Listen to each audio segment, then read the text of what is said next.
Hey guys, Churchy here. So Path of Exile 2 is in early access and there are numerous things that need to be improved, but with that said, it's still an incredibly fun game and a great foundation for them to build off of, and the fundamental mechanics are a lot of fun to engage with.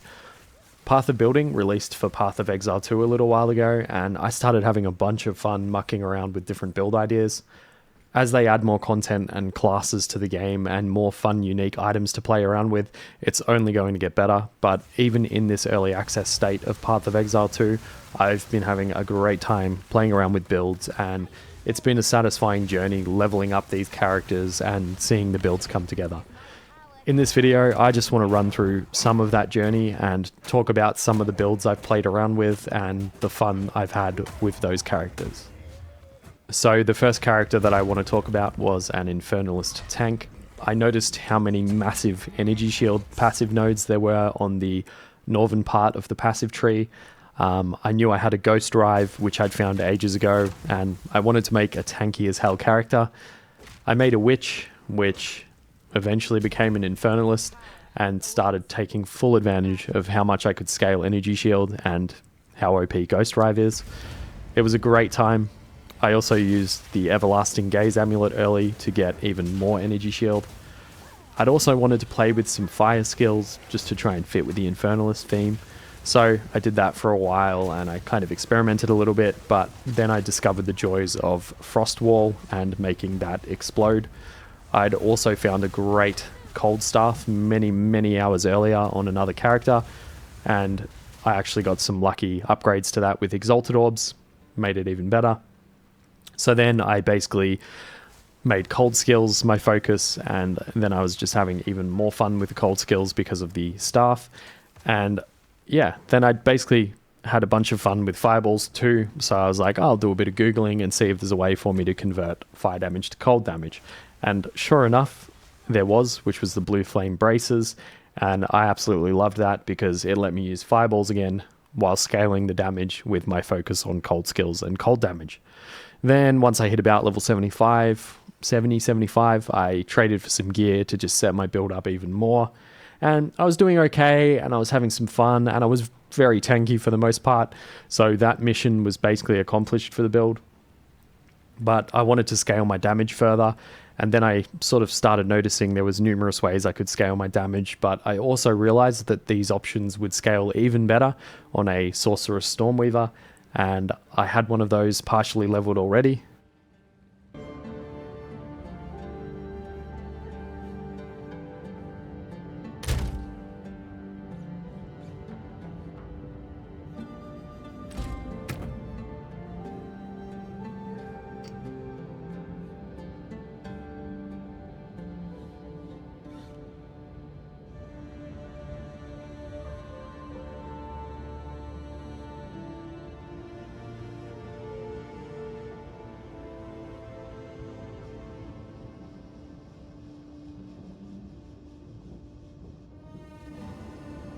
My Stormweaver was a character that I'd wanted to play Spark on earlier, and I played around with Spark and Flame Wall and combining the two, but I sort of stopped mucking around at some point just to play with other character ideas. So I returned to this character and I quickly started to get through the rest of the campaign, and I set up my passives into a very satisfying combination of damage scaling options, and then that all came together to make my Stormweaver feel incredibly powerful and tanky, especially once I hit about that 70-75 level and once again traded for some decent gear.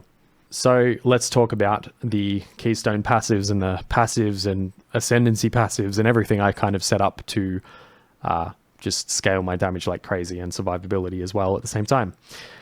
Mind over matter. All damage taken is taken from mana before life, and you have 50% less mana recovery rate. Then you also take Eldritch Battery, which converts all of your energy shield to mana. Arcane Intensity, which gives you 3% increased spell damage per 100 max mana. Pure Power, 2% increased lightning damage per 10 intelligence. Chaos Inoculation, your max life becomes 1, but you're immune to chaos damage.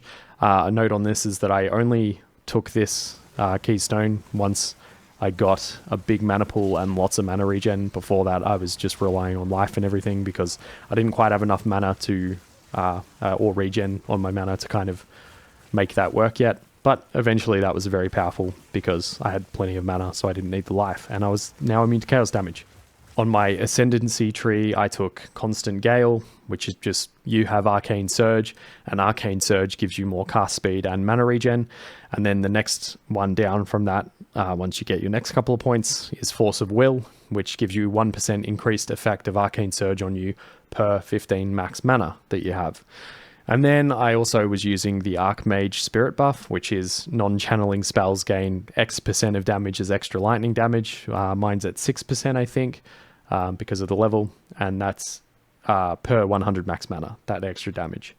And then spells cost an additional 5.2 of max mana.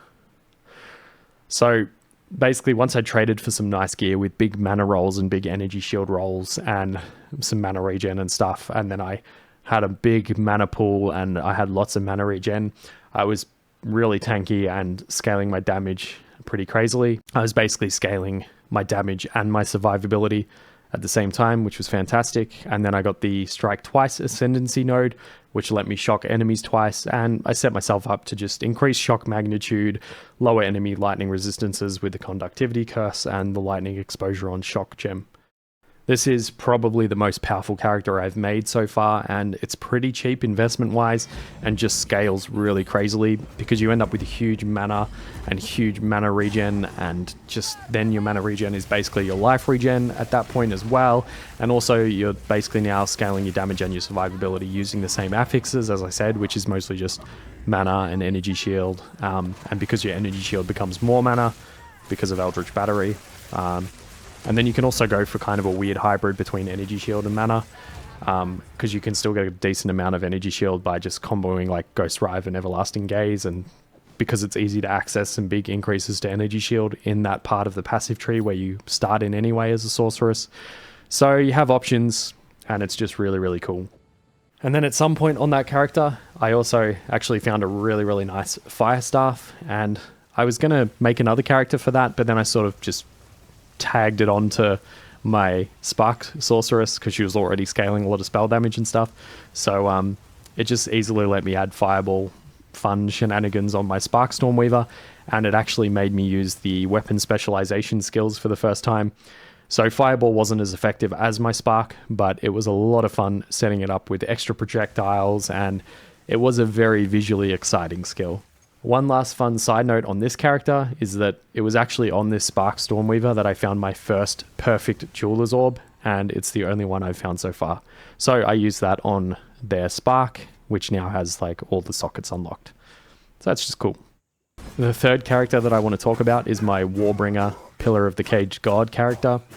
After having just a bunch of fun scaling up my Stormweaver's damage so much and just having them be quite tanky as well, I started to want to make a melee character and then look at ways to scale up damage and tankiness on that melee character. I had a Pillar of the Caged God hanging around, and that was actually the first ever unique item I found in PoE 2, and I used that specific one for a little while. But I goofed it because I forgot to upgrade quality and then corrupted it and got a third socket, but blah blah blah. Then I had to buy another one later. But anyway, I planned out a build pretty thoroughly for this character on Path of Building, and I've just been having a lot of fun doing that, actually, just mucking around on PoB and just fiddling with ideas and then seeing where they can go in game. I haven't actually fought any of the pinnacle bosses yet, but I also treated myself to a Morior Invictus with life and attribute scaling mods because I'd found a few Divine Orbs at this point, and I traded some for plenty of Exalted Orbs. So then hitting level 65 on this character and then being able to wear it was a really cool moment. And in combination with some of the other armor pieces, my character looked pretty cool.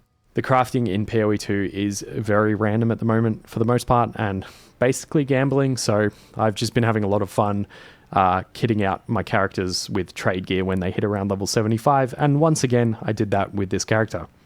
On this character I wanted to use Rage, Armor Breaking Bleed, I wanted to empower attacks with War Cries, and I wanted to make armor explosions happen and find other AoE shenanigans that I could do. And I also wanted to just make him tanky with armor and evasion and just enhance his defenses even more with spirit buffs. So now I'm using Scavenged Plating, Wind Dancer, and the Warbringer Jade stacks on top of armor and evasion gear. I also sometimes use Berserk, but the damage to your life per stack of Rage seems a little bit brutal at high stacks of rage, and lifesteal from physical attacks doesn't really seem to work at the moment, which is actually something else I wanted to mix into my build, but because it hasn't been really working, I've been mucking around with some other things. But because of those factors, I ended up turning off Berserk and putting the Cannibalism gem in one of my other spirit buffs, because the life on kill from Cannibalism actually works. A highlight on this character has been Gathering Storm. It's just a very visually exciting and epic skill to use, and the mini game of getting perfect timing with it adds an extra element to it. I also put like a shockwave causing gem on it when I take steps. I'm not sure that it's the best thing for performance, that gem or that skill, but just very fun to use. But I have had the occasional performance hitch with, you know, using those. And lastly, on this character, I knew that I wanted to just get a lot of attack speed, just a ton of attack speed, and I just wanted to smash the crap out of a large AoE bell, because the bell is pretty OP, and it's a lot of fun to play around with. I'm still experimenting with that character, and not everything worked out, and I've been shifting passives around here and there, and just basically playing with ideas and seeing what I can scale and how I can do it, and lots of attributes and everything. But yeah, it's just been a very fun time working my way up through the map tiers. And while my Spark Stormweaver is probably a little bit more tanky and more powerful damage wise, and was actually a lot less investment, the Warbringer Pillar, the Caged God character, has just been pretty solid overall, and it's just been a really fun and flashy way to play the game.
So playing around with build ideas is an extremely fun part of Path of Exile 2, at least it has been for me, and I'm really excited to play around with other ideas as they add more content to the game.